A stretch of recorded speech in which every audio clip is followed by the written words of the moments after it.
Welcome back to the Ways Away Tour podcasting network, where I came up with an idea for a name for this podcast. Maybe we'll discuss it. Andy doesn't seem to like it.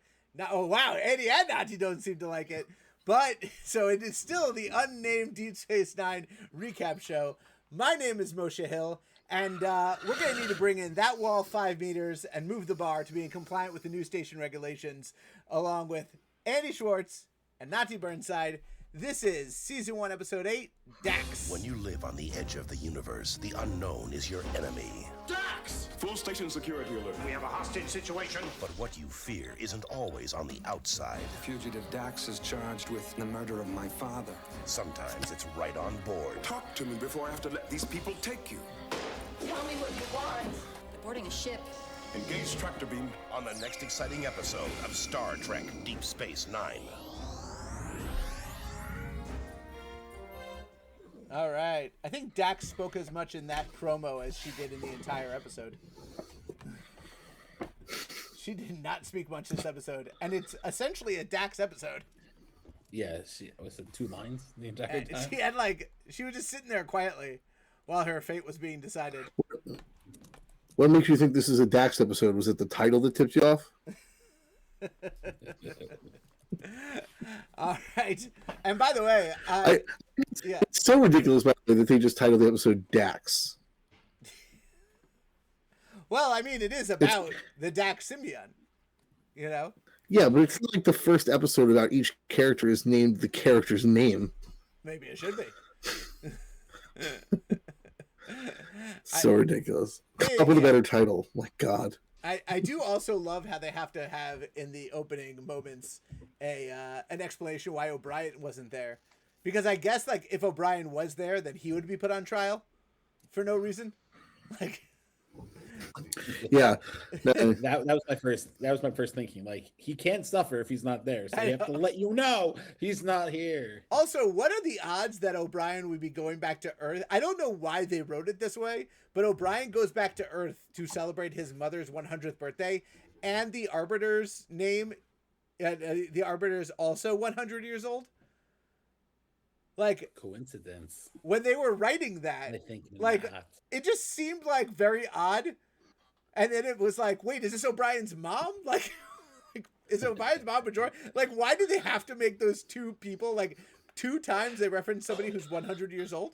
The exact same age, yeah. Yeah, like of all people. That was very weird.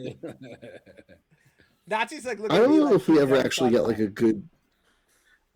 I don't think if we ever get a good picture of Bajoran lifespans. Yeah, especially like, considering despite the occupation. fact that, like, I mean, do we know? Yeah, like, despite the fact that, like, the whole series is like based around Bajorans, I don't think we ever get like a solid, like, because there's a lot of species that live for a lot longer than humans. Like, as we find out, like Klingons even live like really long times. Yeah. Vulcans. Well, how long did this? And even humans live to be really old. Like McCoy is 137 in Encounter at Farpoint. Yeah, I mean, so humans live like around 160 at this point. So you have to assume that Bajorans live around a human lifespan, but the idea is that I'm assuming so many of them died at such a young age that the average age got pulled way down. Yeah. She's like, oh, 100 years old, and I'm like, is that old? Like, we don't have any context for that. Yeah. So you were like, also, so you were like 40 when the occupation began, which is like, kind of weird. All right, Bill, we'll get into that. O'Brien is gone. Bashir is definitely violating any HR protocols that may or may not exist on Deep Space Nine. And my understanding is that if in the future there is no money and there is no salary, does that mean that nobody wants to go into HR? And that means that there are absolutely no HR protocols, and Bashir can say to his superior officer, I can think of other ways to keep you up all night. Yeah. You have to assume also, like, in certain cultures, like, it's offensive not to speak like that. So, like, how do you, like, how do you handle that? And, like, you know, that has to be true, right? Like in the Ferengi society, they like hide their women also, and like and they're like, naked and all that kind of stuff. Yeah, like clearly, like. But there's also, different rules. like what if there's like a Rysian culture in which like everyone is just hits on each other all the time, and it's offensive to like not hit on somebody like incredibly aggressively. Right. And then you have like the one weird black sheep of that culture who gets really offended when they get hit on. That would actually be a better episode than this episode. I'm just saying. It's not bad. I did not like this episode. Well, okay. I'm not going to say I was a bad episode. You don't like something? What? It's one of those episodes where it's like a solid Star Trek concept, but they don't like do it all that well. Okay. It's like, so I wrote in my notes that this is the poor man's Data is a toaster. Like, I mean, it's the same concept, trying to figure out what something is. Yeah, like how does but it's an infuriating episode because the premise makes absolutely no sense. The premise that a Dax symbiont would be responsible for the crimes of a previous Dax symbiont is insane. I don't think so. I think the premise makes sense. It makes no logical sense. I think it's a conversation for for sure. sure. Not even close. If you have the memories of someone, in a lot of respects, you then are that person. Hold on, you go. But Dax is a symbiont. He is an actual creature, whether person or not person.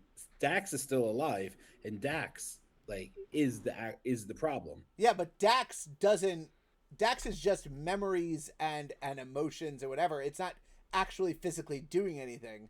And it's a to Nati's that if you have the memories and understanding of it, then in theory, by that logic in the Star Trek universe, if a Vulcan committed a murder and then mind melded with somebody else and gave that person the memories and the emotions of committing that murder, then that person would also be guilty of committing that murder?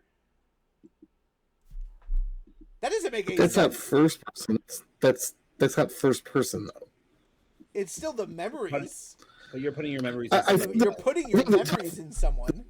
I think that the tough part is when you try to walk it through what the symbiont actually is. And by the way, they don't do a great job of this in general. Like, so think about it this way, right? Is the symbiont a sentient life form? Yes. Is it? Well, not really. Like, right. Like, is it? I don't like. Is the survive on its own? A sentient life form that just allows its host to remember the lifetimes of all the previous hosts as like a kind of side effect, or is the symbiont actually like a sentient life form on its own? Because the symbiont doesn't have its own personality. No. Its personality is made up of the previous host's personalities. And it doesn't even have, outside of a host, it doesn't even have a personality at all. Like, I guess the question would be, and we never get this answer. No. How does the first host's life change when the first host is implanted with the symbiont? It probably doesn't. I thought this. So, from what I understand, the symbiont is a separate creature, but it needs your body to survive, like a leech, right? No, it definitely doesn't need your body to survive. It could survive on its own. It does in the pools, like they survive on their own in the pools on Trill, right? And they have and they're taking care of it. And you could transfer, like, so when Jadzia died and they were transferring the symbiote back to Trill, it was only because the symbiote started dying, like, randomly. I forgot there was a reason why, that they had to put it into Ezri. There's only a matter of time the symbiont can be outside of the pools and or a host. So when Jadzia dies, like, there's only a certain amount of time before they have to get the symbiont to Trill. But if you can't, like, it's like, who's the nearest Trill? Yeah, which also, by the way, Keep in mind, there's also stuff in the next generation. Why not who's the nearest human? Let's cut out all the next generation stuff where they retcon the Trills are different. Trill thing from next generation. Yeah, they retcon the whole thing. Can I just say this? The entire concept is animorphs, but like for like good animorphs. Things. Remember that where they put the thing in your ear and it can't survive outside the pool and you can kill it. It's basically the same thing. They stole animorphs. The animals have convinced you that it's good to be part of them compared to like you're putting a weird creature in you. Yeah. Does it make you stronger or smarter or live longer? You're just doing it so that this thing that has other lives, like other lifespans, essentially, how does it benefit the Trill? Like, I think the idea is that, like, if you've been around for 300 years and you've seen so many things, you're just more confident, like, and more sure of yourself because, like, you've already experienced so much stuff, you know? I mean, you're kind of like a leader in that sense that you know so much more. Yeah. But still, like, it's an insane idea to, like, be okay with this. Well, I mean, that's, like, the big thing in their society. Also, like, I also don't understand why they can't breed, like, millions of these things, of these symbiotes. They're very delicate, I guess. I mean, I think they're, like, endangered in the sense that they're, like, not a lot of them. And also, they, like, maybe they, like, don't breed often, like pandas or something. Well, maybe you should breed them. Imagine if, like, pandas were like symbiotes, but you had to like carry them on your back. They don't go like in your belly. They just like walk around your back, and you're like, I feel more confident now. It's like, oh, it's one of those panda people we've heard so much about. So let's talk about Gregory Itzin for a second. Guest starring in this episode and making many appearances in Star Trek.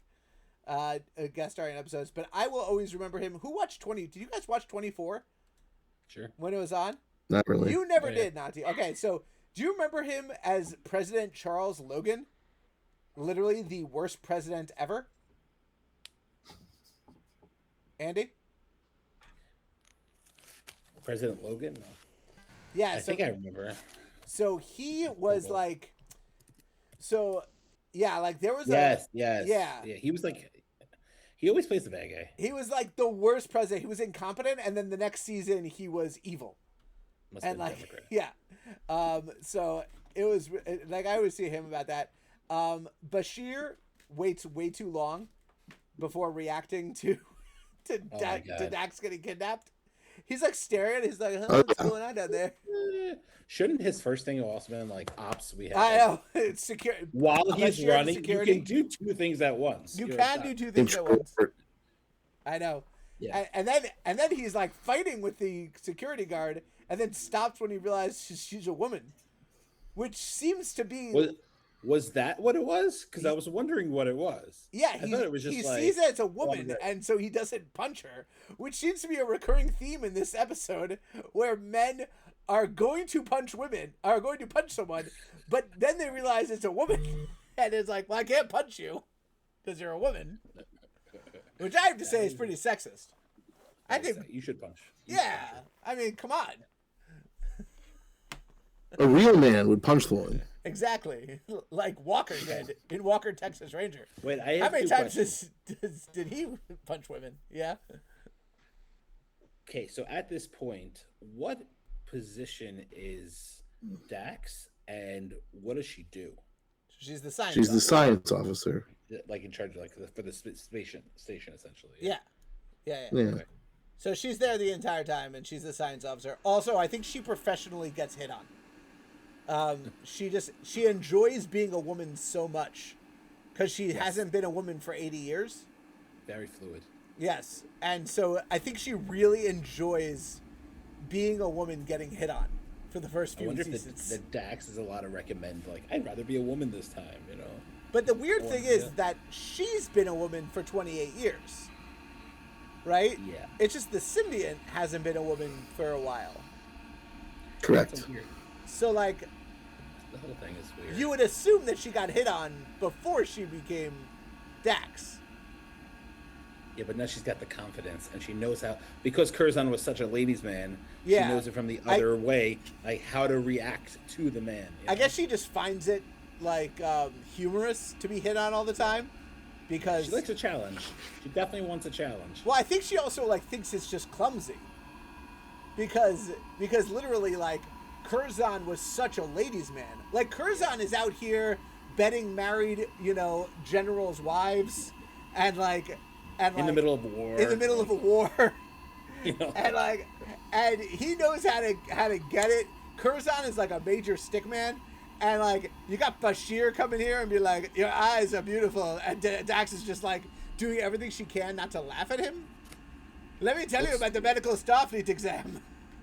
What's so funny is that Bashir is a good-looking guy, and he does not know how to take a hint.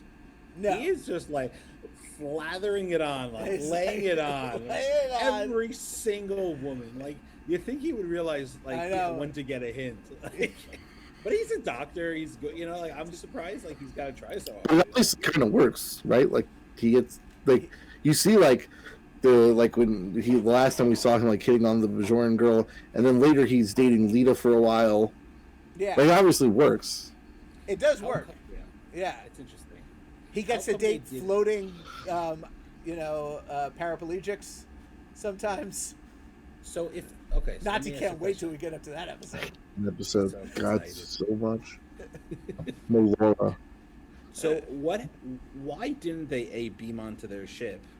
And like, why didn't they just beam Dax into like security or something? I'm guessing you can't just pull people from DS9 without.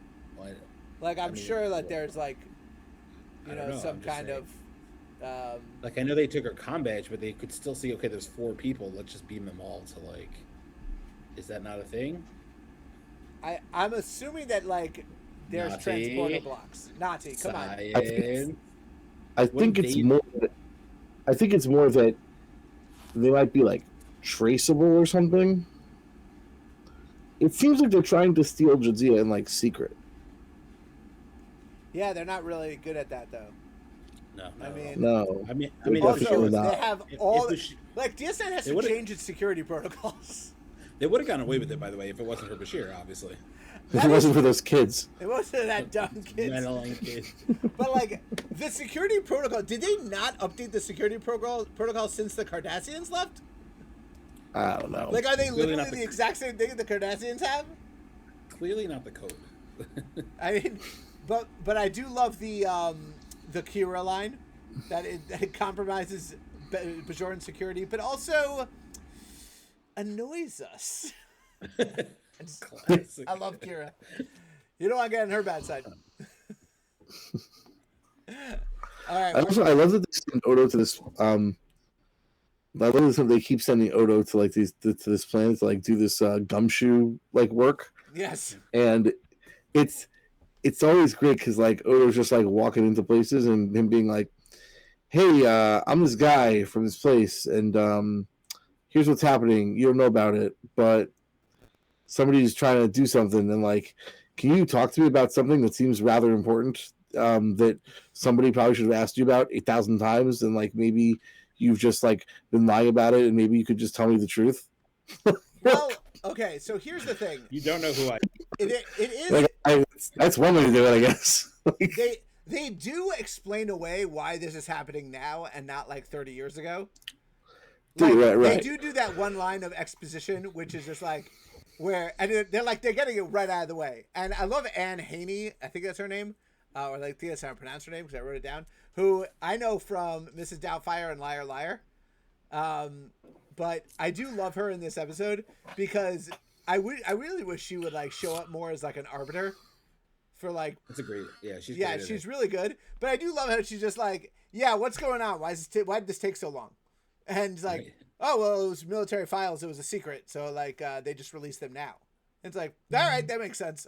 And that's it. Valid. One line fix.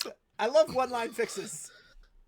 By the way, do you guys know the two things in this episode that are I guess I would say really three, because there's obviously the guy who shows up, and he's in a whole bunch of Star Trek episodes. But there's two other things that are from multiple Star Trek episodes that are in this episode. Can you name what those are? A pitch perfect depiction of how Trills work was on Next Generation. I don't know what else. So the second biggest thing is the ship, the Klaestron ship that the guy, the Klaestrons show up in. They use that ship like a lot of times. Is that like a go-to like alien small vessel? It's the ship. So it's the ship from, most famously, I would say, it's the ship of the Children of Tama in Darmok. But it is also the Klaestron ship in this episode, and it is also the ship of those aliens in Armageddon game later. Okay. In Deep Space Nine. Is the other thing, I did see something about this, that the oil painting they used to show Klaestron was like used a bunch of times for different. Oh yeah, it's Angel One. That's the Angel One oil painting. The Angel One oil painting is like the painting in like 17 episodes. Yeah. It's ridiculous. I think Angel One is like the first time they use it in Next Generation, but they use it so many times. Hey, but I was actually I didn't so many. That makes sense. I wasn't even, I mean, you're making these oil. I wasn't even thinking about that. Yeah. What was the other thing? He died out. Hold on. Wait, you cut out. It's so many episodes. The thing I was actually going to mention is the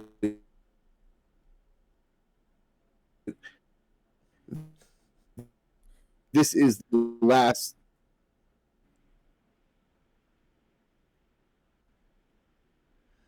Oh, Nati. All right. I was going to say, this is the last Star Trek credit for this episode. It's the only. She famously said that she loved Deep Space Nine, and that. Can you not hear me?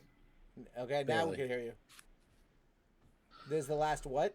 Okay, so this is DC Fontana's last Star Trek credit. Her only Deep Space Nine credit. She wrote the teleplay for this episode. She famously wrote like large swaths of the original Star Trek. Was she Data's mom? No. Did she play Data's mom? She didn't play anybody. She's a writer. Oh, she was never in any other episode? No, she's a writer. Oh. So, yeah, so DC Fontana, she's the basis of Kira's character in Far Beyond the Stars. When we get later in Deep Space Nine, when Kira is a female writer who has to write under a pseudonym where everyone thinks she's a man.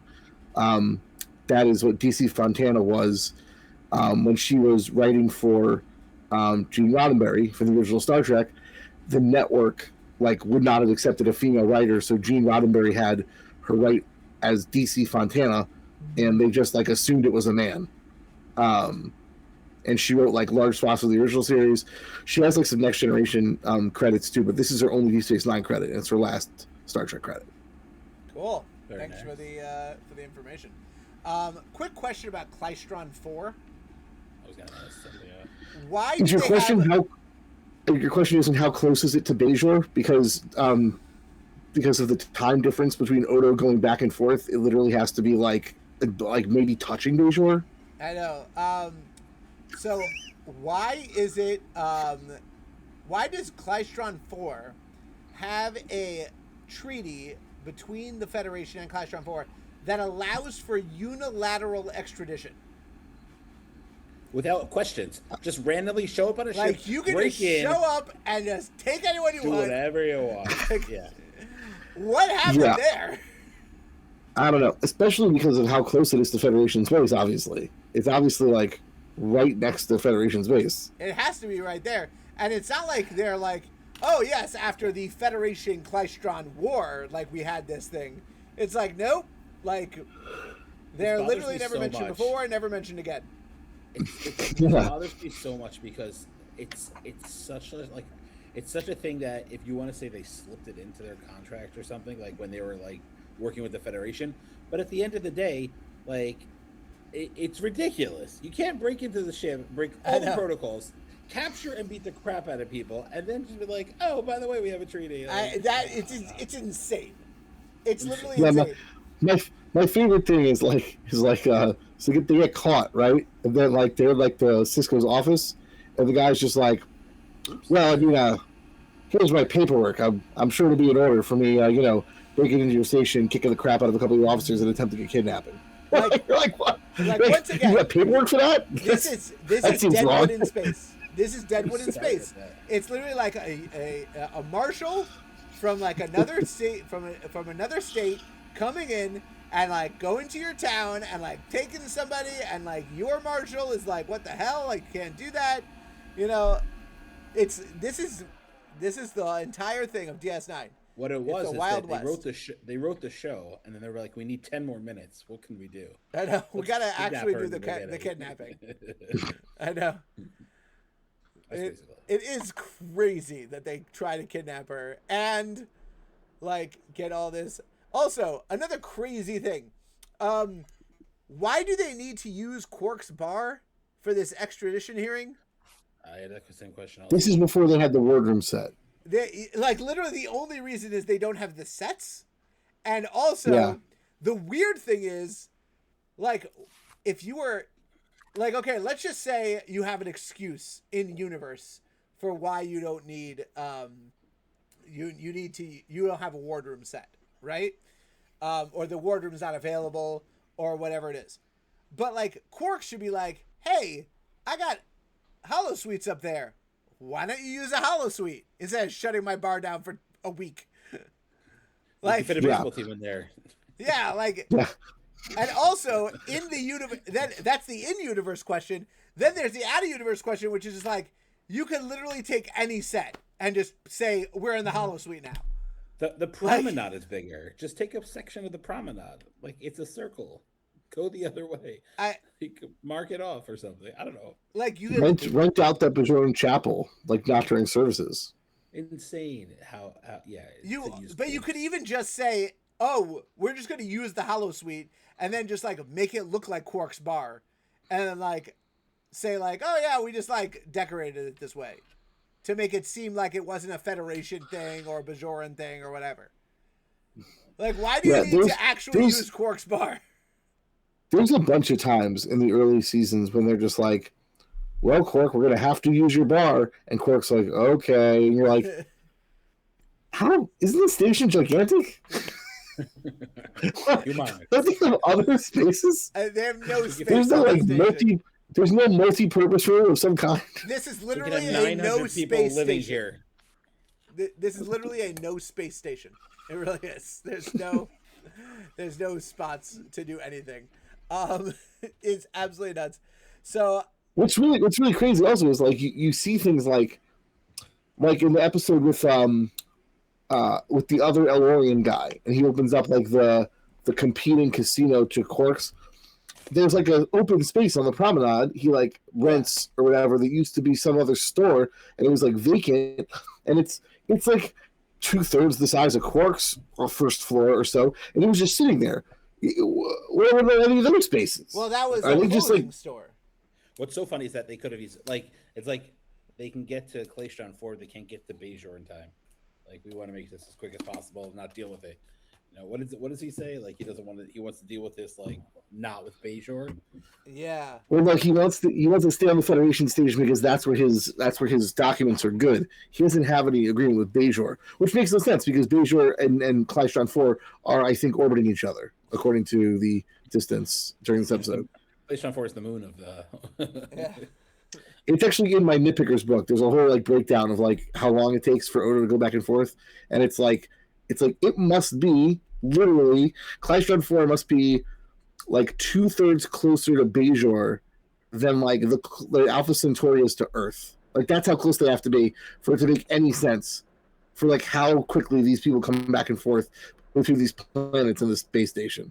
Like, what does he say? It's like he's like it's gonna be a half hour. I'm gonna try to make it longer, so it'll be what is it, like 5 hours long? The entire arbitration or whatever it is hearing is a day, right? It's not more than a day. Yeah, I think it's like a day and a half. It's like 2 days. Eh? And by the way, for someone who really wants to get home in time for supper, she takes long breaks. Like, she hears 5 minutes of testimony and is like, we'll be back in 2 hours. I love when she's basically like, all right, let's see how quickly we can finish this. And they bring up a good point. And she's like, that's a good point. I got to think about that. Let's take a break for 4 hours. You're like, you guys only want to get this done. What's kind of crazy also is the fact that they're allies with the Cardassians, like to such a degree where they're like, we only have so many codes to the ship. Here, you can have them. Like, it's crazy. Yeah. By the way, that is kind of crazy. Yeah, you're right. Like, what is Cardassian like? If Cardassians have the security codes to Deep Space Nine, why are they giving it to this random dude from Klaestron IV? Like, because now it's like you have like a back, like a hack into something, and you're like, yeah, but I met this guy yesterday, and like I want to give him my hack. That once, by the way, you use this hack, they're gonna shut it down. So that makes no sense unless Cardassians are like, no, we have like 80 different ways to get into Deep Space Nine. Yeah, they could just walk on. I don't know. I didn't really do so. Yeah. There's also, if you look at it, the star dates and whatnot. Klaestron IV has an extradition treaty, but they're not part of the Federation. No. They just have the fact that. Well, I mean, you do have extradition treaties or whatever, even if you're not an ally.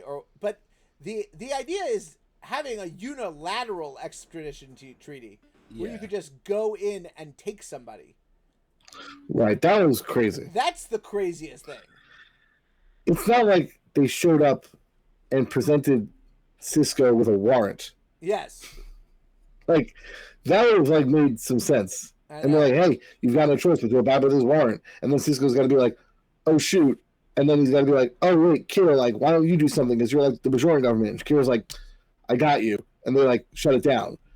He just like tries to like wrestle her to the ground and kidnap her. That can't be allowed. Especially, this is also one of those. Yeah, there's also one of those amazing things where the ship's just Bajoran now. Like, it's not Federation. It's like, oh, we're on a Bajoran spaceship. Yeah, now. they like, do that when they need like, to. Instead of like, they do it a lot. Yeah. They do it a lot. There's a lot of great ones where it's like, this is a Bajoran space station run by the Federation. I know. But then sometimes where they're just like, when like the Cardassians want to like fire on the station, they're like, you wouldn't fire on a Federation station, would you? And like, I thought you said it was a Bajoran station run by the Federation. I don't know what you're talking about. This Federation station. Shut up. And like it's like clearly both ways depending on the argument. And like every so often, it's like, hey, you wouldn't fire on this Cardassian created station, would you? And it's like, I don't know. Yeah, let's go. By the way, that. Federation Station. It's a Federation or a podcast. Federation Station. Eh. I have a few names I've been writing down, by the way. All right, we'll get to it. We'll do it at the end. Hold on, we'll do it at the end if there's time. Otherwise, we'll have to take the convo offline. But the hold on. Do we know how long the hosts live for? Like, so Curzon lived for 80 years, and he was apparently very old. Right. So assuming he got the Dax symbiote at like 20, 25, then they usually live to like 100. Yeah. So how long does a symbiont live for? So that's a good question. So we don't really know how long symbionts live for, which is a weird thing. Well, Starfleet like, Academy ruined it. Oh my God, stupid Starfleet Academy. Because I don't think it ruined it. Yes, they said the symbionts live for around 500 years, but Dax is still kicking it 800 years later. Dax is alive. First. Yeah, that's the whole thing. They had a whole Sisko episode, and then they made this like half Trill, half whatever thing played by what's her name? Who plays what's her name from Lower Decks? Oh, interesting. Oh, Tawny Newsome. Yeah, Tawny Newsome. So they had her play. Yeah, Tawny. So they had Tawny Newsome plays a professor. She plays a professor at Starfleet Academy who is Dax. But a half Trill. She's not all Trill. right? Yeah, partially Trill, partially Cardassian. Oh my god! Very little Cardassian blood, I think. There's a lot of mixture of Cardassians in like that time period apparently, which is weird because they just showed us a map, a star map of in the last episode, and the Cardassians like are still like a galactic power, like they actually have like a big giant chunk of space. Okay. But there's a lot of like half Cardassians at that point. Yeah, because everyone's cross-pollinating with each other in the future. Yeah, I'm just saying there's more Cardassians than you would think. Like, there's a lot of Cardassian people. And part of it is that like it's easy to notice the Cardassian features.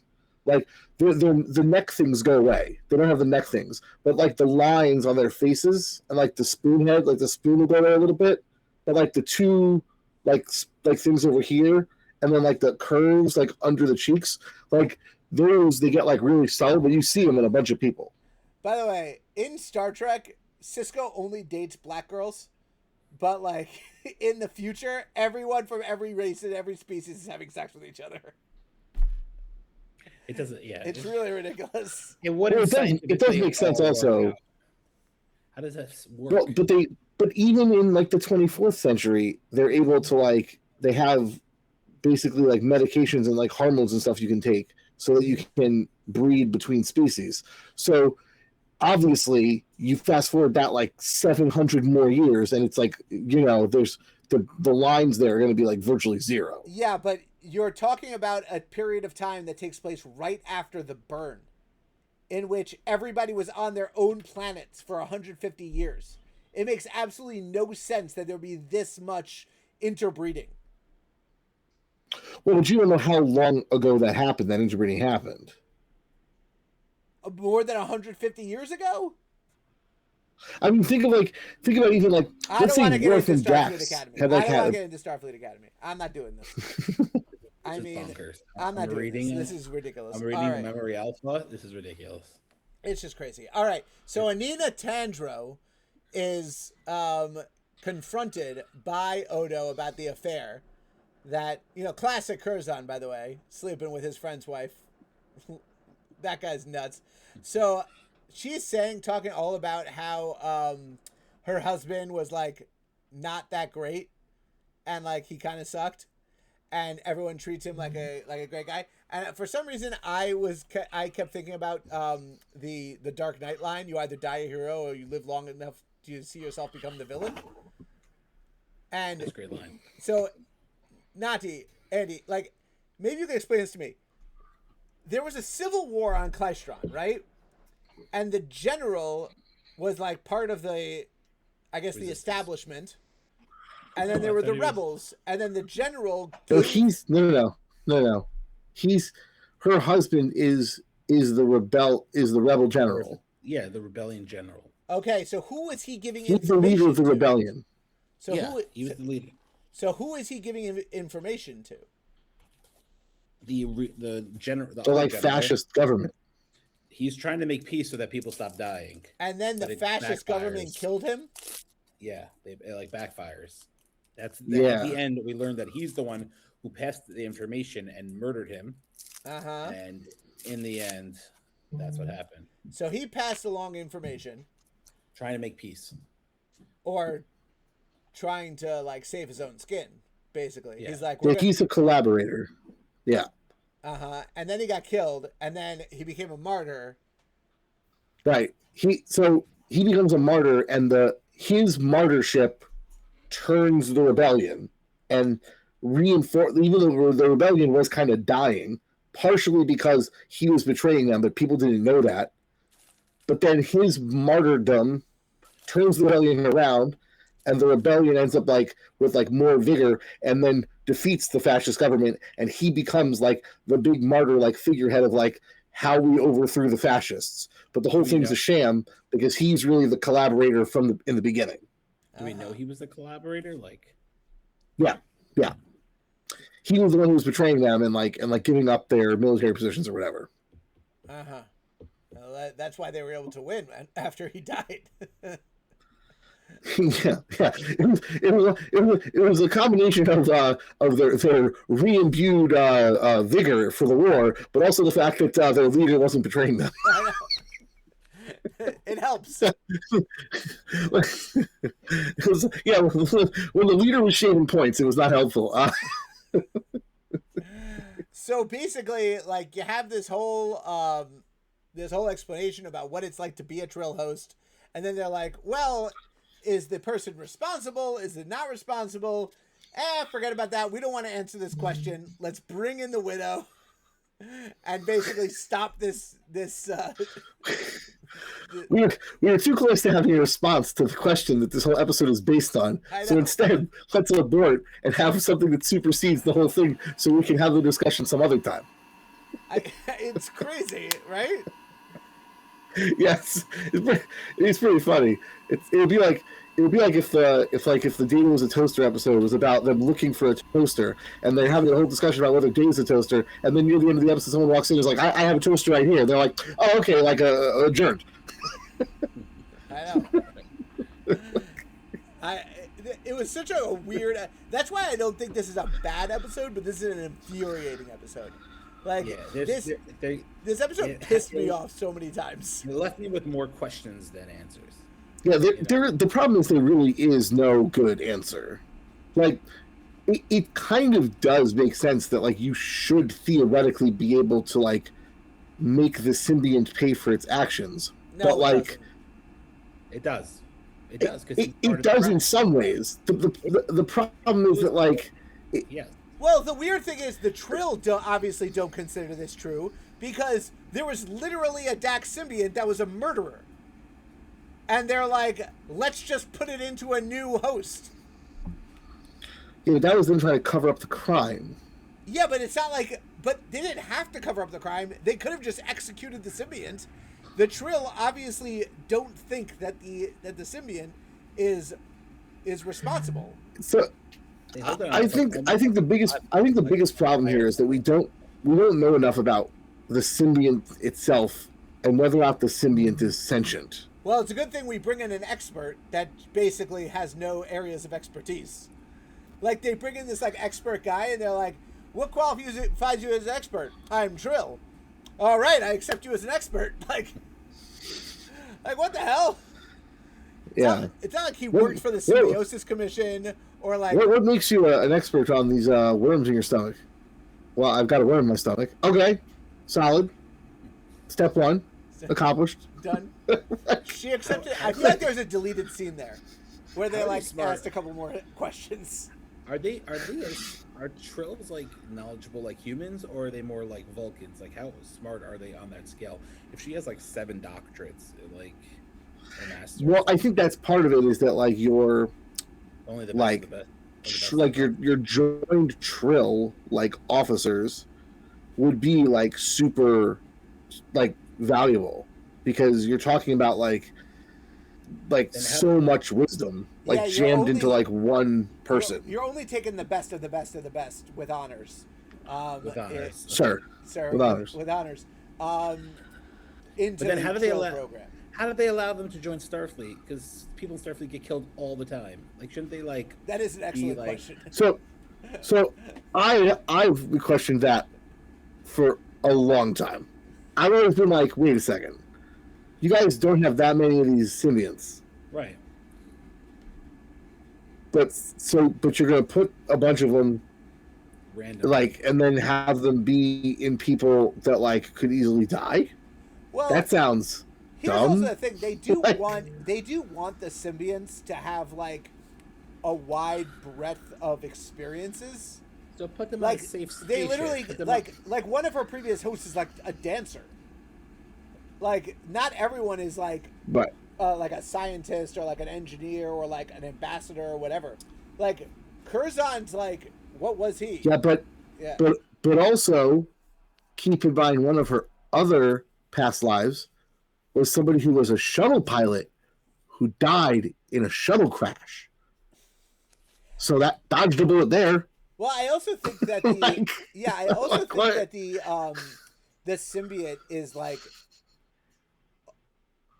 I guess like since the symbiote can survive after someone dies, then like all you really need to make sure is that your body's not vaporized. Essentially. Like as long as you die like kind of normally, you know, then you should be okay. But I think if you take like a solid phaser blast to the chest, like the symbiote can be severely hurt. Yeah. I mean, unless you're killed by a Pa Wraith, I think you're okay. Like, oh wait, no. Yeah, death by Pa Wraith is a tough one. Yeah, definitely. That is not good. But there's also, not a lot of medical info in the textbooks on that one. By the way, speaking of death by Pa Wraith, it's really depressing to think about Jadzia. Like literally, the last line of this episode is like, "I hope you live, Jadzia. Live a long and wonderful life." And it's like, whoopsie. Like she dies in like 5 years. Well, that's a wonderful 5 years they had. I mean, that time with Worf, it better be.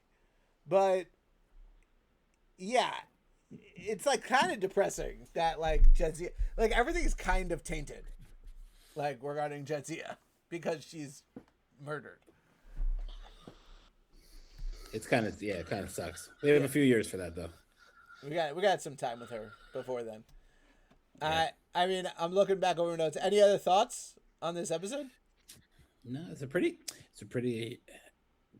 pretty knowledgeable episode, but very debatable. Like they were just debating half the time, so it's not as much to talk about. Yeah, I mean, we only had one Quark scene, which you know, and it was just Odo bullying Quark, which is great. But it's fun. I know. And by the way, I think the funniest part about that is that Odo bullied Quark into giving them the bar before Sisko said we need a place to do this thing. That's amazing. Odo's Do you think he really? Yeah. Odo's just like anticipating Sisko's needs, or is he either anticipating Sisko's needs or looking for any excuse to bother Quark? And I was gonna say, just any way to bother Quark, any way to just like. It'd be really funny if Sisko was like, you know, we could just use the wardroom, right? And Odo's like, oh, I insist that we use Quark's bar.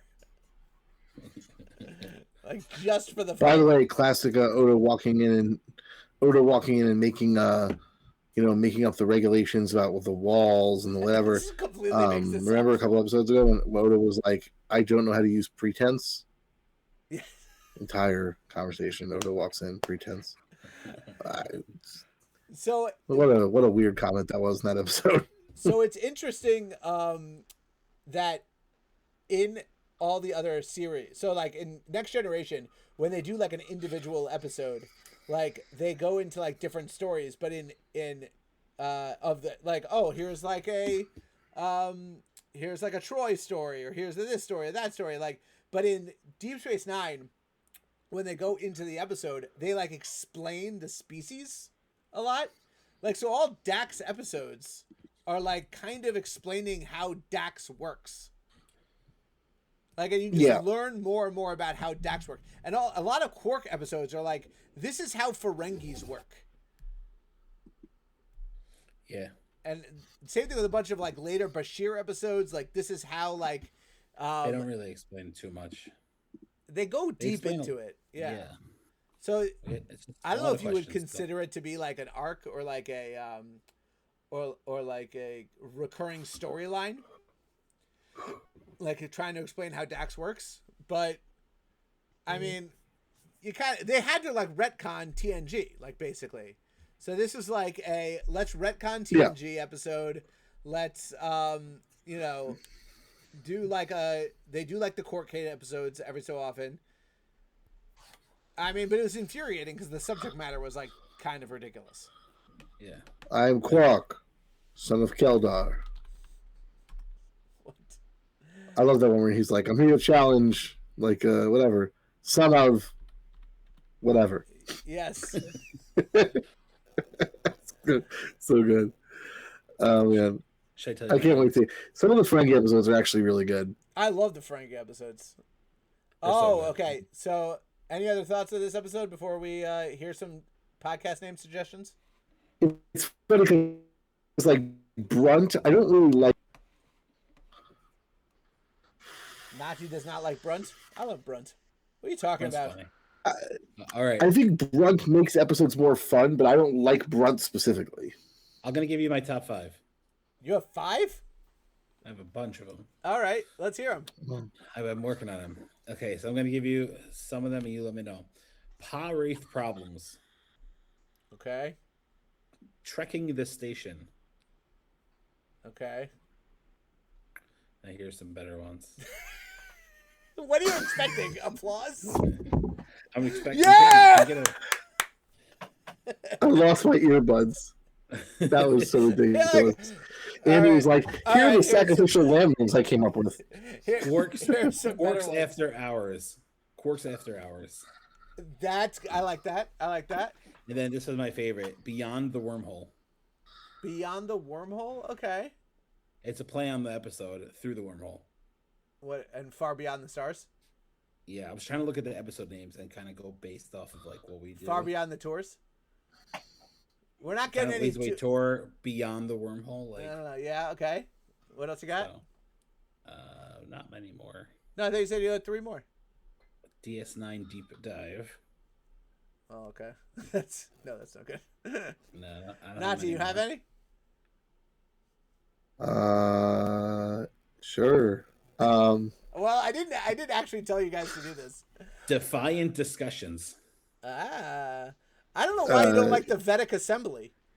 Wormhole Wednesdays. Okay. All right. Wormhole Wednesdays. That's we pretty released good. it on Wednesday. Deep Space 3-man weave. What about the 10th orb? The 10th orb. Because there's 9 orbs, so we're the 10th. All right. Actually, isn't the 10th orb the orb of the emissary? That's us. Yeah, we are so. the emissary. That he finds on that desert planet. So I think we're the 11th orb. Where's the way to? All right. So I like them. Now, Nati, Andy and I floated a podcast in person in 2 weeks, and I'm looking at the episode list. That would be Move Along Home. Oh, jeez. Should we do Move Along Home in person? Depends. How's your ability to count to 4? I do not like that episode, so I think you're gonna have a great time, and that would be like your episode. I don't know, but next week. But can you count? Can you count to 4? Then 3 more. Yeah. Oh man, that episode is It's funny because it's one of those episodes that's like,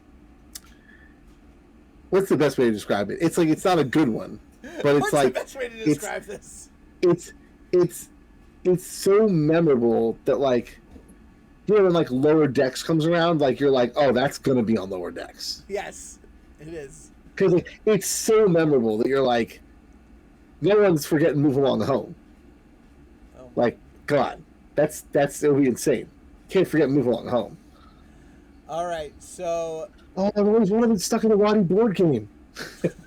By the way, congratulations to USA for making the World Baseball Classic quarterfinals. All right. We did it. I'm gonna have to take off. I had to take off this T-shirt. Let's just forget what happened yesterday. Honestly, I didn't see what happened yesterday. I just heard about Bam's 83 points. Yeah, it was Yeah, I'm not sure which was more embarrassing, Bam's 83 points or the USA's performance yesterday. Oh, are you going to be one of those people who say that it's not impressive that he got 83 points in a game? I think the first 3 quarters were really impressive. The fourth quarter was a sham, and it was so stupid. But to be fair, you could argue like the Wizards started it. Like they started like double teaming him for no reason, just like because they wanted to stop him from scoring. But then the Heat started doing like all that garbage that happened in like the Wilt 100 game, where they were like fouling to get the ball back so that he could score more points, but they were up 25. You're like, stop it. The Heat challenged a play. not the ridiculous. Your favorite sport is baseball. Is basketball. But what is your team? Because I'm a Wizards fan. He's a We Wizards don't fan. actually win anything ever. you're actually a Wizards fan? Well, he's from Yeah, DC. they just don't win anything ever. I'm sorry. Well, what would his team? Yeah, I have. I don't know. I mean, He's, I think he would be a Bullets fan if they were still around. I guess the Wizards never do anything. All right, so next week is No, they don't. Next week is The Passenger, season 1, episode 9. Nice. What's the passenger? A murderer who might be either dead or alive, and a shipment of rare, life-prolonging duridium creates a dangerous mystery aboard DS9. Can we already see this episode? Oh, okay. That was bad. I saw this episode maybe 4 months ago, and I have no recollection of it. That's bad. It's the one where like that the Bashir gets taken over by the guy. Yes. Hold on, spoiler. It's alert. that one. Don't ruin it for everyone. Yeah, Ruin it Bashir. for me. Spoiler alert for an episode you Spoiler watched warning. 4 months I ago. know. No, and no skipsies. For all of our fans. Although by the way. I did have the idea, maybe we should every so often one of us could pick a Next Generation or any other series episode, and just like throw it in there as like a wild card. Could we make it a rule that it has to be some way related to that DS9 episode? It could be a No, what we should do. No rules. What we should do is have is each of us should have like a number of like Uno reverse cards for every season where like it's time to like watch an episode and we're like no, I'm not doing that. Like we're gonna watch this other episode and like just like if we get to like Melora, I'm gonna be like no. You're watching Melora. By the way, Not watching Melora. But here's the thing: those are the best episodes to Ensign podcast Kazlar about. can float out an airlock. Those are the best episodes to talk about because then you can make fun of them for an hour. My God, Melora was so bad. Like you need those episodes. You need the bad episodes for these.